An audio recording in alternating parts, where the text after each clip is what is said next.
Hey YouTube, welcome back to the Pine Cone Mill. If you hear any giggling in the background, this is only about the 5th time we've had to shoot this particular video. But we wanted to come back and show you guys anything I've noticed. Anytime we come out here and build something, it starts out of necessity. And then we realize, hey, we're pretty good at that. Let's do some more of them. So one of the things my son wanted to build was he wanted a machete. This is a couple of years ago, and so I've built knives off and on for years, and but he wanted a machete, so we took an old bed rail, and we ended up making this kind of like a little Tanto style blade out of it. Turned out pretty good. Of course, he's had it out in the woods, and the blade was just all notched up, and he had been chopping limbs and everything like that with it, but we just did a little handle on it. Nothing fancy, just some foam tape and some old shoelaces, and the pommel, not the pommel, but the guard is actually another piece of the bed rail that I used a drill bit to hollow out the middle. We slid it over the blade, and I used my torches to solder it in place with some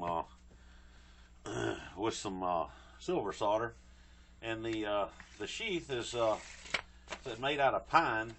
We took a piece of pine and split it on the table saw and shaped it, you know, got it to the shape of the blade. And then we used the, see there, we used the router to hollow out the middle of it, and then we glued the two halves back together, and then we put a varnish on it. Threw some old leather laces on there and some old pieces of belt, and he can use that to tie it off to a four-wheeler, or if they go on a horse, they can tie it off to the horse, throw it on the saddle or whatever, or just hook it right there on the side of his backpack, and he's got his machete right there with him wherever he goes. So he's pretty well prepped up and ready to get out in the woods with it. And well, I was approached last week. My dad remembered that I built knives. He found one that he wants, and like most projects, like I said, the cost of buying something generally drives what you end up doing. So he came over, and he told me about this knife he wanted to build, and he wants to do it with me. So I pulled out some old metal stock I had laying around. It's about 3/16 inch thick, about 1.25 inches wide, really pitted. You can use leaf springs, truck leaf springs, trailer leaf springs, old steel bars. If you find something laying around, cut it out, use it, keep it around. It makes handy stuff, handy pieces to make projects out of. And as far as the handle's concerned, this is the same material I use. This is an oak, just a little oak piece I picked up at Lowe's. I buy these usually about 10, 12 at a time. They're only a couple of dollars a piece. They're not much. They're really strong, good, solid pieces of oak. So what I did out of that is, out of the bar, I cut off a piece long enough for his hand to fit on it, with enough for a pommel and enough to have a little guard at the hand, and about a 6 or 7 inch blade.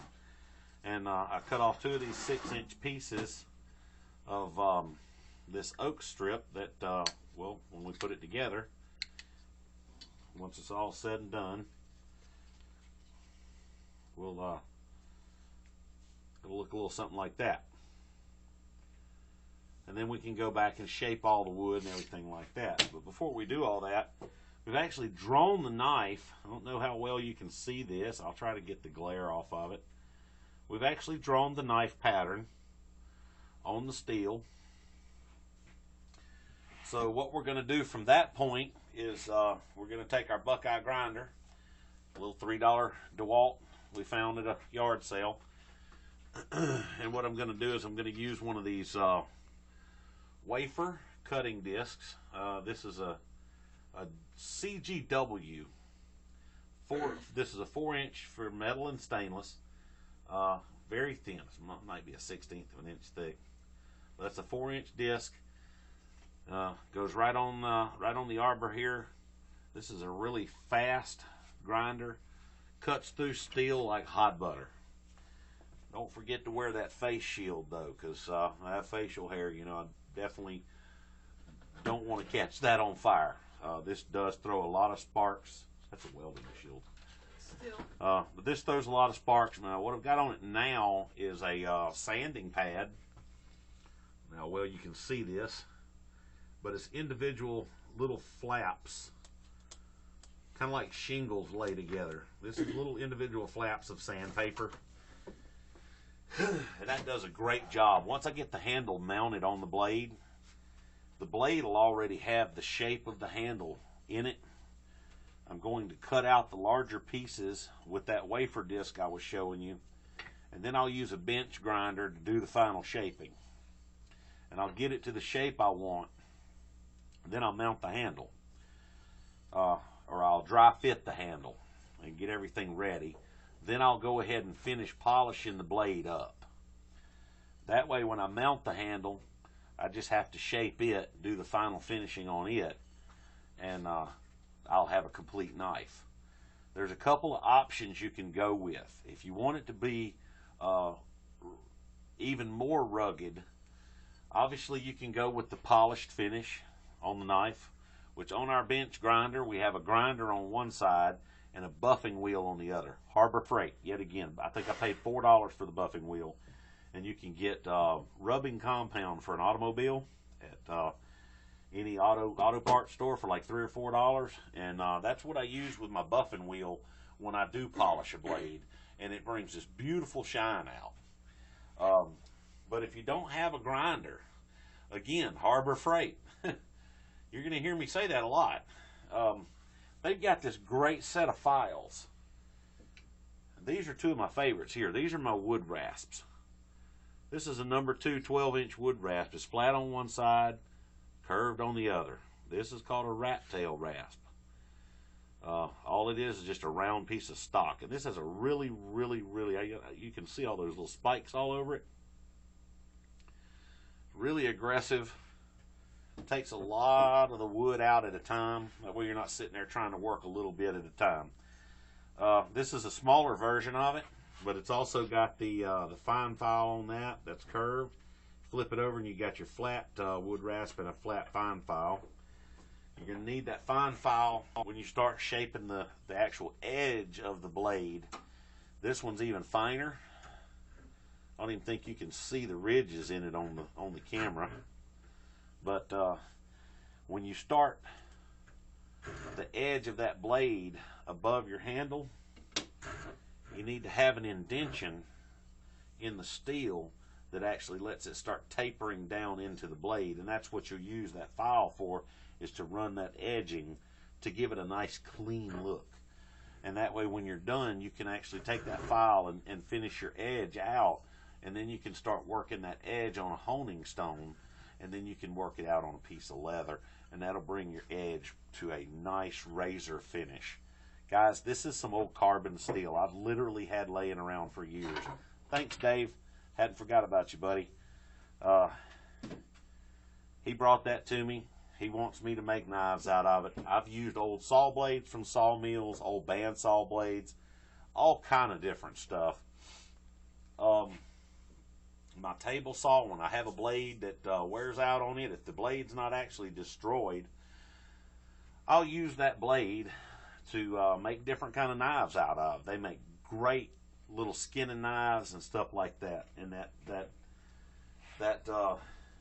works out real good if you, like I said, looking for material to make a knife out of.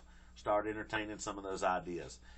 Once I get everything shaped up, get the shape cut out, get the handle mounted, and I'll do another video on it so everybody can see where we're at. If you want, like I said, what I was about to start saying earlier is if you want to make it 100% waterproof and stuff like that, there are other techniques you can do to the steel. You can use just some standard outdoor spray paint, like grill paint, high heat paint, stuff like that. I use the $1 cans from Walmart. You heat the blade after you've tempered it. You actually heat the blade up with a torch. While it's still glowing cherry red, you let it get just out of being cherry red, and then you hit it with the paint, and it bonds almost on a molecular level, because that's so hot the pores are opened up, and it infuses the steel with that paint. And that's what we did on the blade of the little machete we were talking about earlier. And guys, this blade has literally been sanded down with my grinder, and the only part that lost any of the black finish was here on the tip, and very little bit on the edge on the flat side of the blade. Everything else, you can kind of see how it scuffed it. All the rest of it's still black, and that's after being sanded again. We're going to impregnate this blade again with the paint just to keep it from rusting. So far, that's been a real good technique, and it's worked out really well.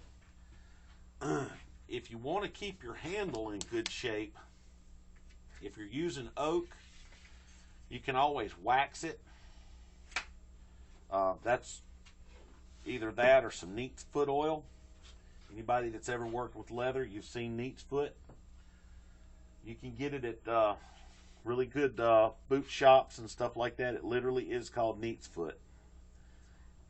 And I think I paid, yeah, $5.95. So this little jar here was $6, and I've had it for a couple of years. I put it on my boots about every 6 months or so. My bow back here, I use it on my bow handle and my bow limbs and stuff like that, but you can use it on any wood. Just keeps that wood from letting any water penetrate into the wood, and keeps any warping, rotting, anything like that from happening. But another process you could go, and this is only from me playing around with it, is that the roll-in bed liners that you can pick up at Lowe's, Home Depot, Walmart, they all have their own version of it.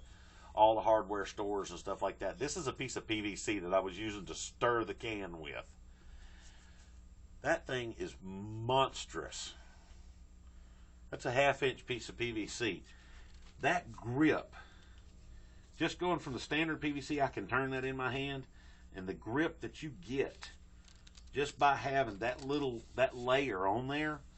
I've decided I'm going to build several versions of this knife, because after looking at the pattern and looking at the real knife, I really like how it's set up. It's got a drop point that's excellent for skinning wild game. It's just an all-around, looks great, feels great in your hand. It's got a good body to it, a good weight, good survival knife in general. You can chop limbs with it. It's excellent for skinning, cleaning deer.